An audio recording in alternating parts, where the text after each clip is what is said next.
राजस्थान के ईमानदार मुख्यमंत्री। अरे किस किस भाजपा के विधायकों को क्या क्या पैसे दिए मुझे पता है। मेरे पास सबूत है, उनको भी पैसा लौटाओ। मंत्री राजेंद्र गूड़ा का ये बयान है 15 मई का। मंच था सचिन पायलट की जनसंघर्ष यात्रा का। वैसे ये पहला मौका नहीं था जब गहलोत सरकार में मंत्री राजेंद्र गूड़ा ने अपनी ही सरकार या फिर अपने ही मंत्री पर निशाना साधा था। राजेंद्र गूड़ा इससे पहले भी सचिन पायलट के समर्थन में कई बार कांग्रेस को आईना दिखा चुके थे, मगर शुक्रवार को विधानसभा में उनके ये आईना दिखाना महंगा पड़ गया। पहले आप सुनिए गूड़ा का विधानसभा वाला ये बयान।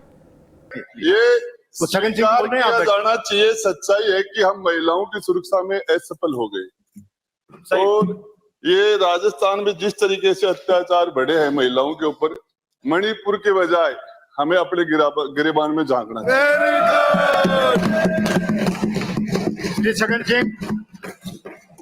इस बयान के चंद घंटे बाद ही गूड़ा को गहलोत सरकार ने बर्खास्त कर दिया।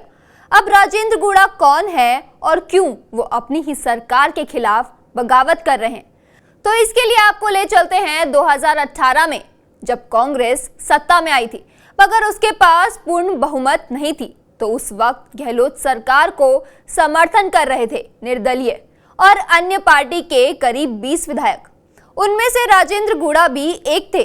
राजेंद्र गूड़ा उस वक्त बीएसपी के टिकट पर उदयपुर वाटी से विधायक थे। गूड़ा के साथ ही 5 अन्य विधायक भी बीएसपी के टिकट पर चुनाव जीते थे और गहलोत सरकार को समर्थन कर रहे थे। इसमें मुख्य भूमिका राजेंद्र गूड़ा की ही मानी जा रही थी। कांग्रेस की अल्पमत सरकार को सहारा देने के लिए 2019 के सितंबर महीने में अपने 5 साथी विधायकों के साथ गूड़ा ने कांग्रेस पार्टी ज्वाइन कर ली। वैसे ये पहला मौका नहीं था जब गूड़ा के साथ ही बीएसपी के 6 विधायकों ने कांग्रेस पार्टी ज्वाइन की थी। 2008 में भी जब कांग्रेस सत्ता में थी तब भी राजेंद्र गूड़ा ने चुनाव तो बीएसपी के टिकट पर लड़ा, मगर बाद में उन्होंने कांग्रेस का दामन थाम लिया।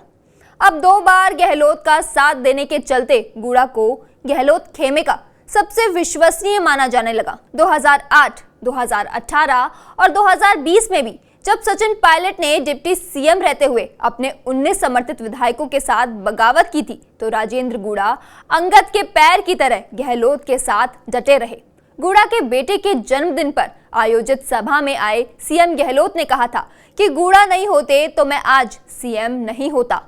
लेकिन एक गाना है, दुश्मनों ने तो दुश्मनी की है, दोस्तों ने क्या कमी की है। इसी में एक लाइन है, लगी दोस्ती को किसी की नजर बदल जाएगा तू ही नहीं खबर।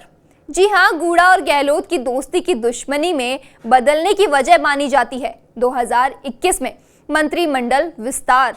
बगावत के वक्त साथ निभाने वाले गूड़ा को नवंबर 2021 में गहलोत ने अपने मंत्रिमंडल में शामिल किया और उन्हें मंत्री बनाया। कहा जाता है कि गूड़ा कैबिनेट मंत्री का पद चाहते थे।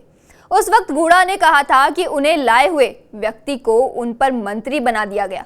गूड़ा ने कुछ समय तक गाड़ी भी नहीं ली थी, तब गहलोत ने उन्हें मना लिया और शीघ्र ही मंत्रिमंडल विस्तार में उन्हें कैबिनेट का दर्जा देने का भरोसा दिया था। मंत्रिमंडल विस्तार में हो रही देरी पर भी गूड़ा ने कहा था कि शादी जवानी में ही अच्छी लगती है। माना जाता है कि ये गूड़ा और गहलोत की दोस्ती में दरार पड़ने लगी और ये पहली बार 2022 में देखने को मिली, जब पायलट के मुख्यमंत्री बनने के विरोध में कांग्रेस विधायकों ने इस्तीफा दिया तो गूड़ा ने खुलकर पायलट का समर्थन किया। जनवरी 2023 में गूड़ा ने पायलट की अपने गांव में सभा करवाकर गहलोत को संदेश भी दे दिया था कि वे अब उनके साथ नहीं हैं। इसके बाद से वे पायलट के समर्थन में खुलकर बोलने लगे और इसी मुखर बयानों के चलते वो निशाने पर रहने लगे और आखिरकार वही हुआ जिसका अंदेशा था। अब देखना यह है कि गूड़ा का अगला कदम क्या होता है। बाकी तमाम राजस्थान से जुड़ी खबरों के लिए देखते रहिए TV9 राजस्थान।